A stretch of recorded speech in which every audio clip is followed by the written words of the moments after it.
Welcome to Timeline of Conflict. I'm Oliver Vale.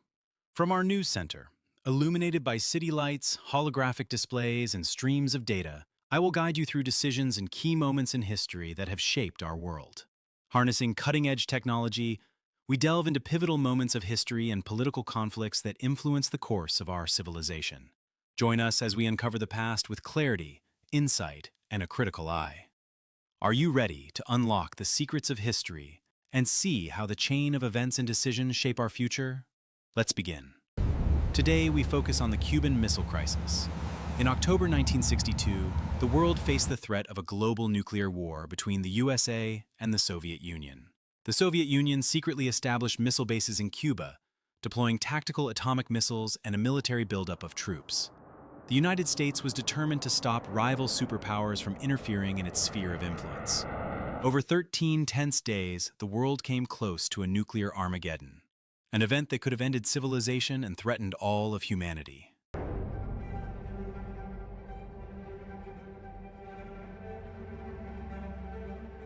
In October 1962, the world stood on the brink of nuclear war. U-2 spy planes photographed Soviet nuclear missile sites under construction in Cuba, just 90 miles from U.S. shores. For 13 tense days, the United States and the Soviet Union faced their most dangerous confrontation of the Cold War, with Kennedy's advisors urging an invasion of Cuba. A year earlier, the U.S. suffered a humiliating defeat at the Bay of Pigs, an invasion aimed at overthrowing Fidel Castro's government in Cuba. To defend Cuba from further U.S. invasions, Castro sought military support from the Soviet Union. Meanwhile, the U.S. had stationed intermediate-range missiles in Italy and Turkey, capable of striking the Soviet Union within minutes. Khrushchev sought to close this strategic gap and strengthen his position as leader of the global communist movement.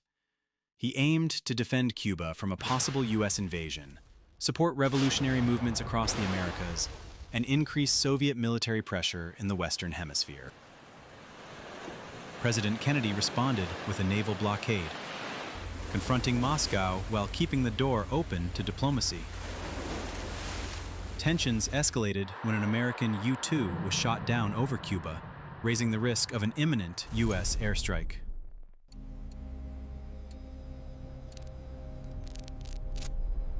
Meanwhile, beneath the waves, a Soviet submarine commander nearly launched a nuclear torpedo, but U-boat officer Vasily Arkhipov refused.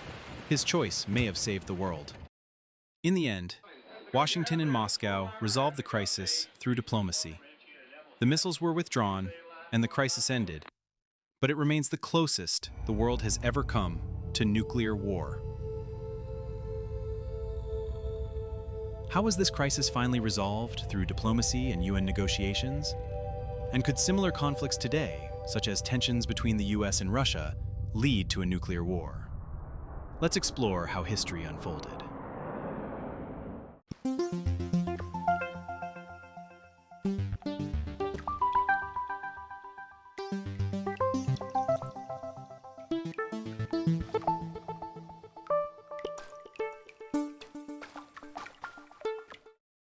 Hi, I'm Cora Verity.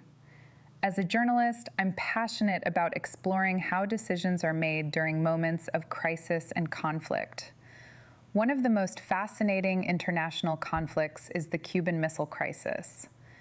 Have you ever wondered how close the world came to a full-scale war between the US and the Soviet Union? Fortunately, the leaders managed to find a peaceful solution through diplomacy and UN negotiations. I'm excited to delve deeper into this crucial chapter of the Cold War. There's so much happening behind the scenes, leaders and politicians making decisions that could have changed everything, and I believe more people need to understand what went on.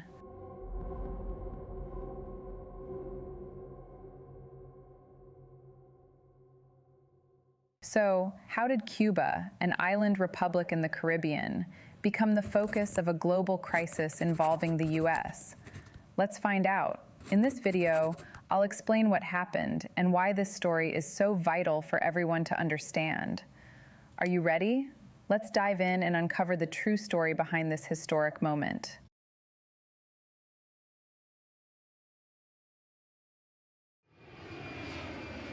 Cuba is a republic in the Caribbean, known for its sugar plantations, natural resources, and long colonial history under Spain. Just 150 kilometers south of Florida, Cuba came under U.S. control after the Spanish-American War in 1898.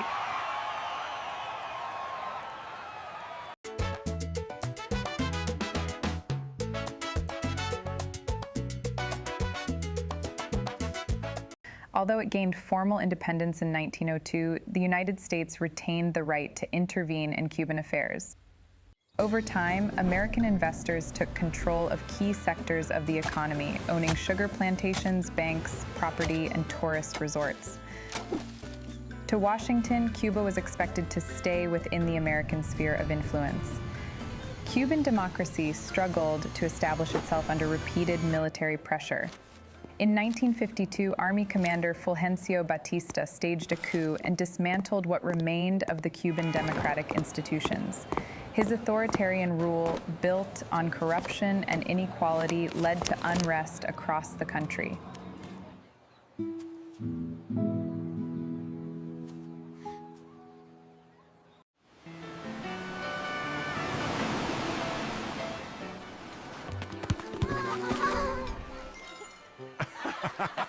Isso é o complicado. Sesione persuadida har garafas en afian.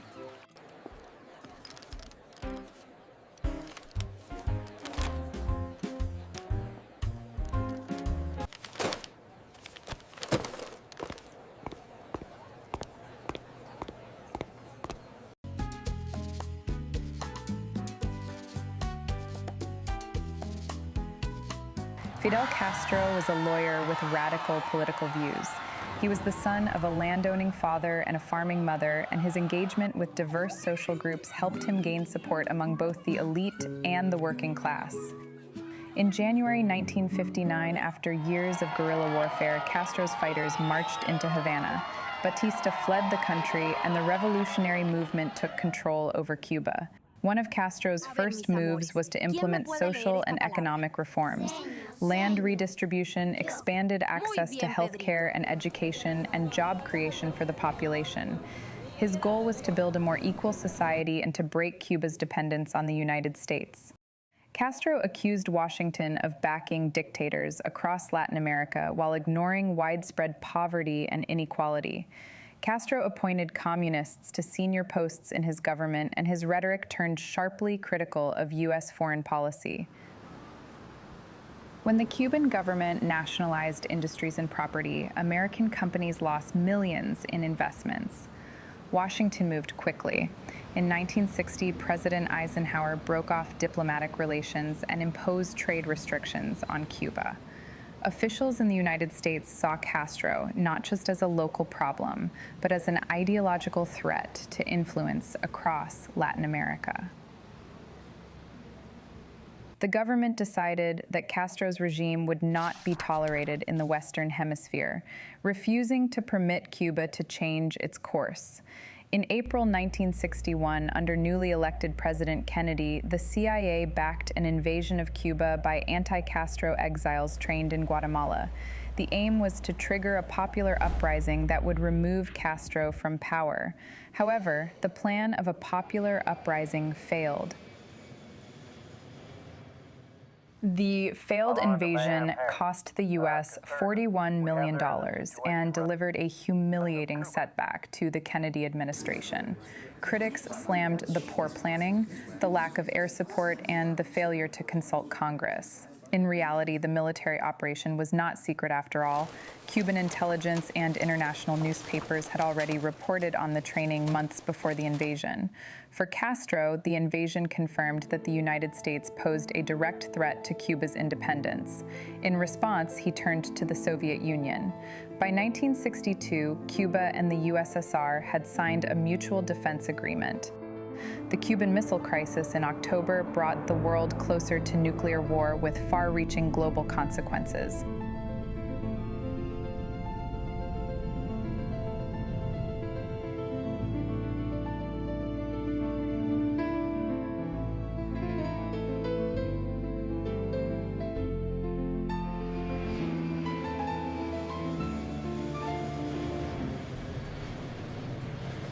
President John F. Kennedy summons his closest advisors for an emergency meeting.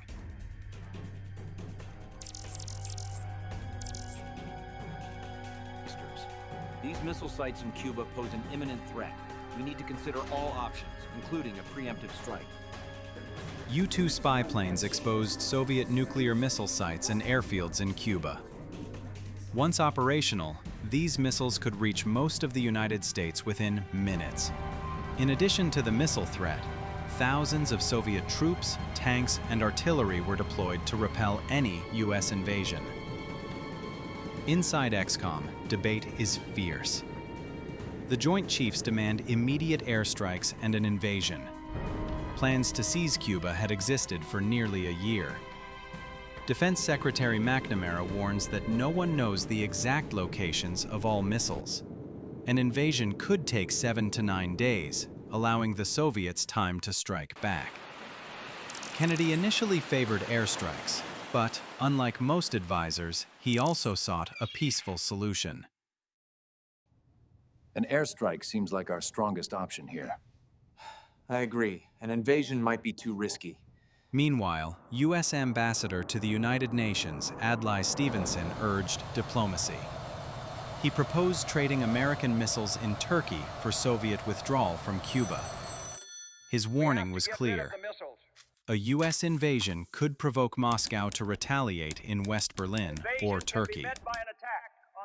If West Berlin fell, the U.S. risked losing Allied support. Most advisors dismissed his idea. Kennedy listened. Historian Martin J. Sherwin notes in Gambling with Armageddon that Stevenson's intervention was crucial. Stevenson insisted that the crisis be taken to the United Nations, shifting the debate from military action to diplomacy. For a week, Kennedy hesitated, balancing airstrikes against a naval blockade. Except for the United Kingdom and West Germany, most NATO allies were left uninformed. On October 22nd, Kennedy spoke to the nation. Calm and resolute, he announced a quarantine, a naval blockade of Cuba to halt further Soviet shipments. In the Caribbean, the U.S. Navy had nearly 90 ships immediately available for action. At the blockade line, 24 warships formed the forward line, poised to intercept Soviet vessels. As they moved into position, the world braced for war. In Moscow, Premier Nikita Khrushchev condemned the blockade as illegal. Privately, he was unsettled. His gamble, covertly installing nuclear missiles in Cuba to deter a U.S. invasion, was collapsing. On October 25th, Adlai Stevenson confronted the Soviets at the United Nations with photographic proof of the missile sites. As world opinion supported the U.S., most UN members, including the Latin American bloc, backed the demand for a missile withdrawal. Secretary General U Thant mediated talks between Washington and Moscow. In the tense autumn of 1962, the world stood on the brink of nuclear war.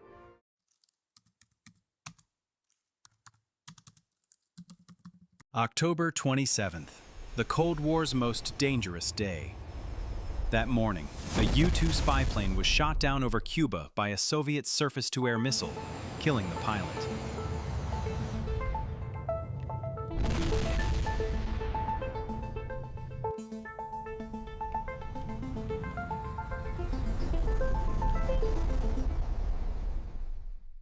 Military commanders demanded immediate retaliation, but Kennedy authorized only limited strikes, refusing a full-scale attack.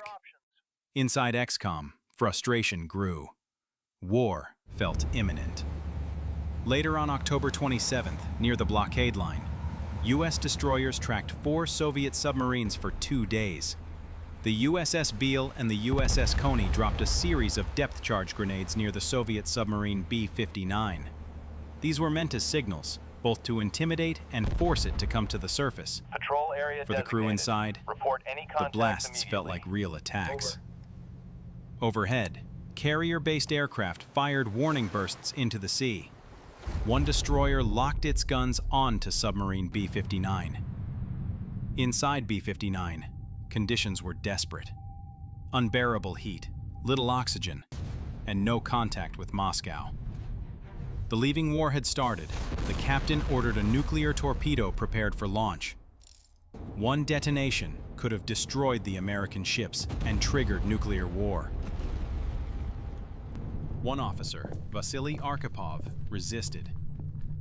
He argued the Americans were signaling, not attacking, and convinced the captain to hold back.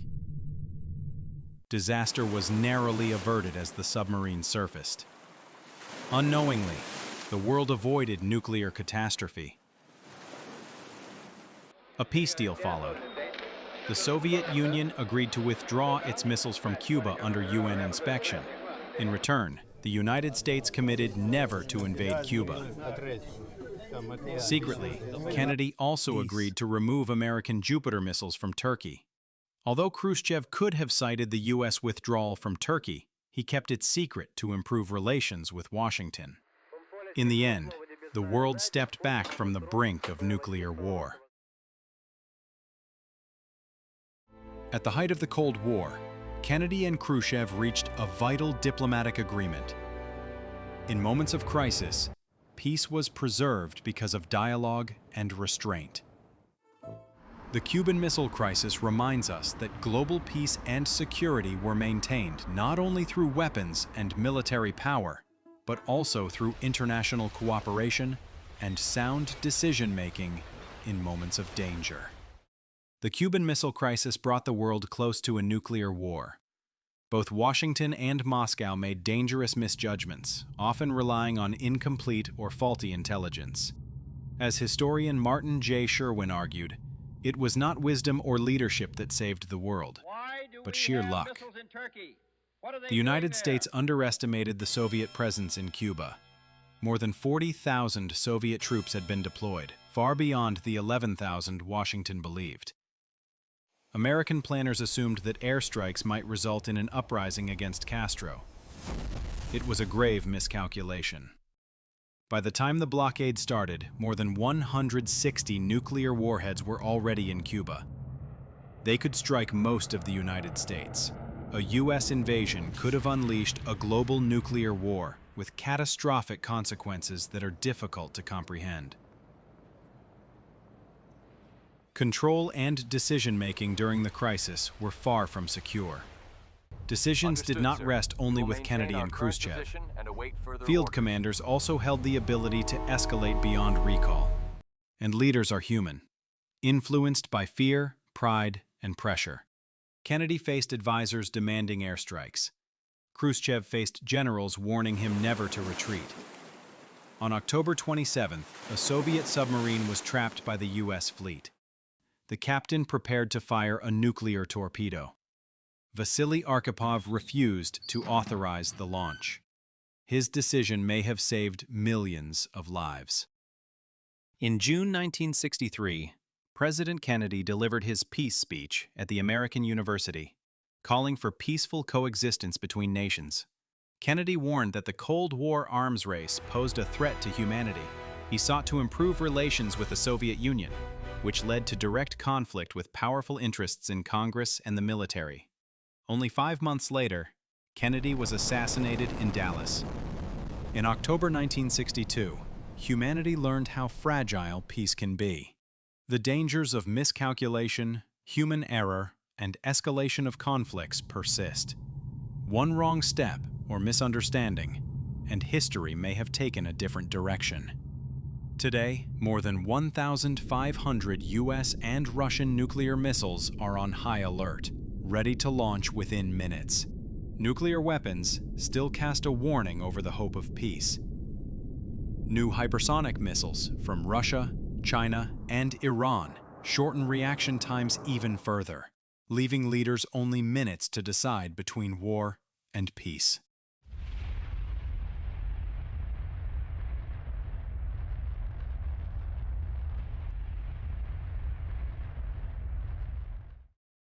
The Cuban Missile Crisis revealed just how fragile the line is between peace and nuclear disaster, illustrating how quickly the world could have descended into nuclear Armageddon. Yet it also demonstrates that with cool heads, smart diplomacy, and open dialogue, catastrophe can be averted. So the next time you hear about international conflicts, remember, peace is never guaranteed. It's up to leaders and all of us to continue pushing for understanding and constructive dialogue. And the ultimate victory? It's preserving a peaceful coexistence among nations and preventing war, or even nuclear catastrophe, no matter how high the tensions rise. That, in many ways, is the enduring legacy of President John F. Kennedy and the diplomats who played a crucial role in ending the Cuban Missile Crisis. Thanks for watching. I hope you enjoyed this deep dive into one of history's most pivotal moments.